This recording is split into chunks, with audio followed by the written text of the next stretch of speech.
Old Idaho Penitentiary, the cage they carved themselves just after midnight on the 18th of October, 1957. Guards lead a man named Raymond Snowden through a cell block built from stone quarried by men exactly like him into a room built specifically to kill him.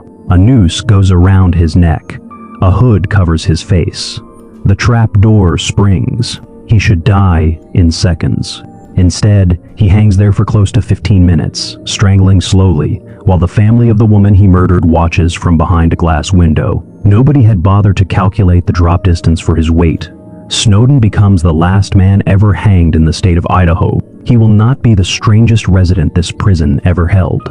Not by a long way, because behind that gallows sits a 17-foot sandstone wall, and every block of it was cut, carried, and mortared by the men it was built to contain. For 101 years, the Old Idaho Penitentiary held more than 13,000 people, and a fair number of them helped construct the very walls that would never let them leave. Part 1, the stone they cut themselves construction began on the 4th of July, 1870, in a territory that was itself only 7 years old. The federal government had approved $40,000 for the project 3 years earlier, and local laborers were paid $4 to $6 a day to raise a single sandstone cell house on a stretch of land outside Boise that nobody else particularly wanted. In March of 1872, the doors opened to receive their first 11 prisoners, transferred over from the Boise County Jail. Idaho would not become a state for another 18 years.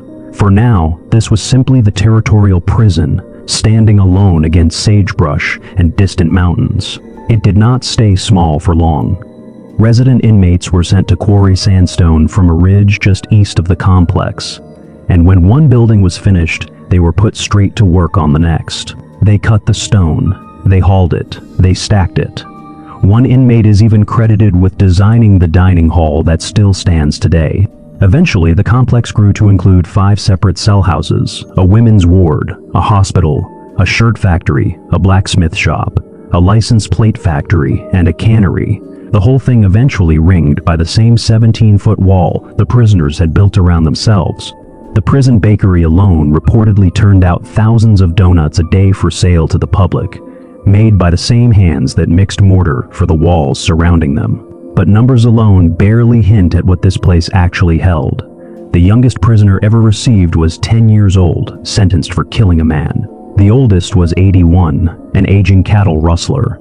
215 of the more than 13,000 inmates were women, and the discipline used to control all of them had almost nothing to do with rehabilitation. Solitary confinement, built in 1926 and nicknamed Siberia by the men who feared it, consisted of 12 cells only 3 feet wide and 8 feet long, each one barely larger than a coffin standing upright. No windows, no furniture. A 6-inch hole in the ceiling let in the only daylight anyone inside would ever see. Guards kept other isolation blocks too. One's prisoners simply called the dungeon and the cooler, and for the worst infractions, a man could be sent into one of them for days, sometimes close to a year. Some never fully came back from it. Winters made Siberia especially unforgivable. With no heat and no real ventilation, ice would form directly on the inside of the cell walls, and the same 6-inch hole that let in daylight let in the cold, along with it. Summers went the opposite direction, turning those same stone boxes into ovens. There was no season in which the isolation cells were survivable in any comfortable sense of the word, which was, by design, rather the entire point. Part 2. The names they remember. The most famous prisoner to ever walk through the gates arrived in 1906. His real name was Albert Horsley, though history remembers him as Harry Orchard. On the 30th of December, 1905, a bomb rigged to the front gate of former Idaho Governor Frank Steunenberg tore through his body the moment he opened it. Orchard, a hired gun for a mining union seeking revenge against the governor, spent days afterward confessing to a Pinkerton detective inside these same walls, admitting not only to that killing, but to more than a dozen others across the American West. His sentence was commuted to life after he agreed to testify against union leaders, in a case newspapers of the day called the Trial of the Century, with Clarence Darrow himself representing the defense and the whole country reading along in the papers. Orchard went on to serve 46 years, longer than any other inmate in the prison's history. running a poultry farm and a shoe shop from inside its walls, and eventually converting to a new faith with help. Strangely enough, from Studenberg's own widow. He died in the prison hospital in 1954 at 88 years old, having spent his final years living quietly in a small cottage just outside the walls he was never truly free of. Not every notorious name here ended the way you would expect. A prospector nicknamed Diamondfield Jack, after chasing a rumored diamond strike that never panned out, was sentenced to hang in 1897. For killing 2 sheepherders he almost certainly never touched. 2 other men eventually confessed to the crime. Diamondfield Jack was reprieved, shuffled between jails for years while public opinion slowly turned in his favor, and was finally released outright. He walked back out the same gates that swallowed so many others whole. If Orchard was the prison's most notorious man, its most notorious woman was Lyda Southard, born Lydia Trueblood, a name history mostly forgot in favor of the one newspapers gave her instead, Idaho's Lady Bluebeard. She was 29 years old when she entered these gates.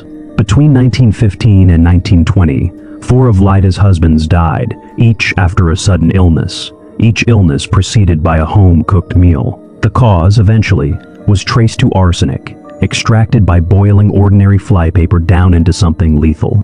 She was suspected of killing all 4 husbands, a brother-in-law, and her own 2-year-old daughter, all for life insurance money that by most accounts never amounted to nearly as much as the killing cost her.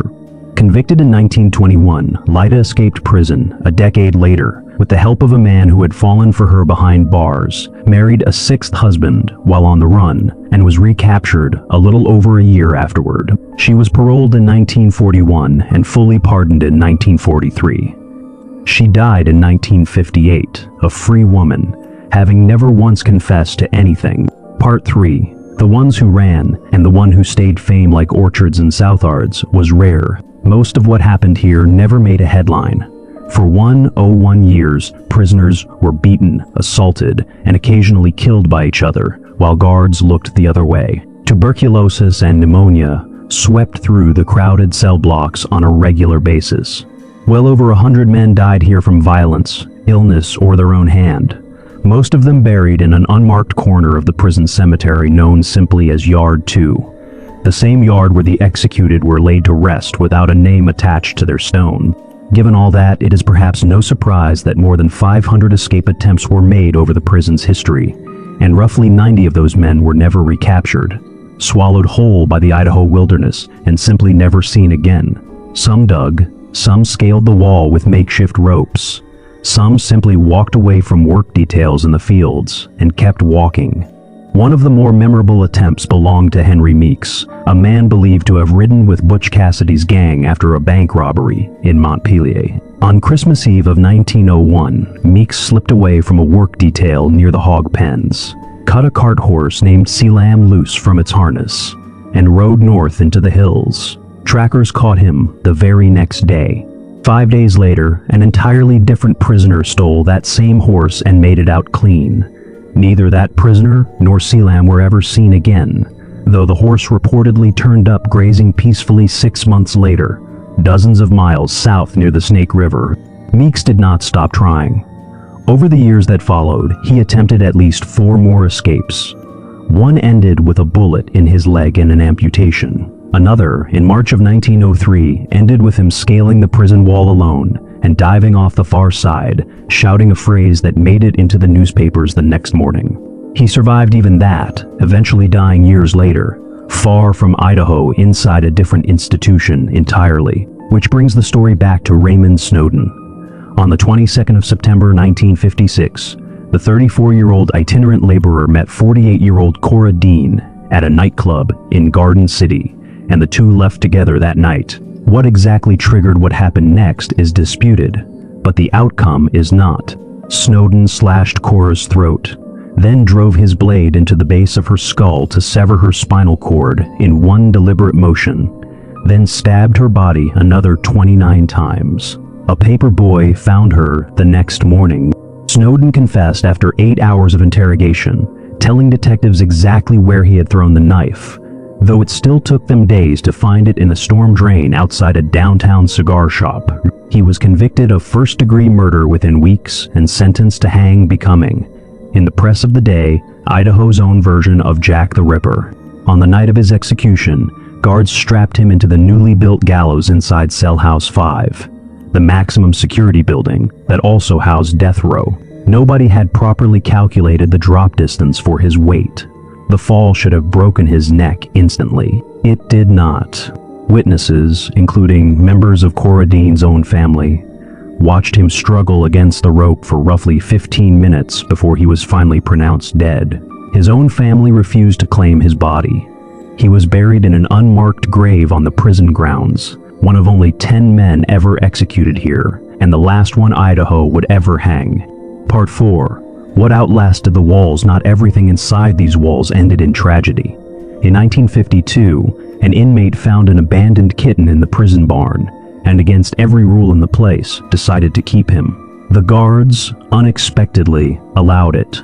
The cat, named Dennis, spent the next 16 years wandering the yard, adored by guards and prisoners alike, splitting his time between the boiler room and a spot on the barbershop counter. When Dennis died in his sleep in May of 1968, the prison held something close to an actual funeral. Inmates buried him inside the main yard itself and marked the grave with an engraved headstone, a small dignity that was never once extended to a single human being who died here. To this day, Dennis remains the only inmate buried within the prison walls. The Old Idaho Penitentiary did not close because anyone in charge grew merciful. It closed because the building itself was failing, outdated, overcrowded, and increasingly indefensible to the public. Riots tore through the complex in May of 1952, in August of 1971, and again in March of 1973. That final uprising setting fires that gutted the very dining hall an inmate had designed decades before. A newer, modern correctional facility was already under construction south of Boise. On the 3rd of December 1973, the last 416 residents were transferred out, and the gates closed for good. Less than a year later, in December of 1974, the site reopened, not as a prison, but as a museum. Visitors today walk through the same Siberia cells, stand beneath the same gallows, and read the same small stone, marking Dennis the cat's grave. Paranormal television crews have filmed here more than once over the years, chasing tapping sounds from the hanging room, cold spots in the cell block where Snowden's ghost is said to linger, and a woman in white reportedly seen drifting through the old women's ward. But the real haunting here was never much of a mystery. For 101 years, more than 13,000 people passed through gates built from stone they were made to cut with their own hands. And whatever happened to them inside, the beatings, the disease, a rope that took 15 minutes to do what it was built to do in 5 seconds, happened because the state that built this place spent a century never quite deciding whether the people inside it were worth protecting. The sandstone still holds the heat of the sun long after the sun goes down. Whether that warmth is simple physics or something else entirely is a question every visitor gets to answer for themselves, standing in a cell block built by men who never got to leave it, next to a headstone belonging to the only resident here who was ever truly mourned. This is one prison in one state. Most states have at least one just like it, walls raised by the very people it held, now standing open for anyone curious enough to walk through and ask what actually happened there. Idaho simply happened to keep better records and a better sense of humor about the cat.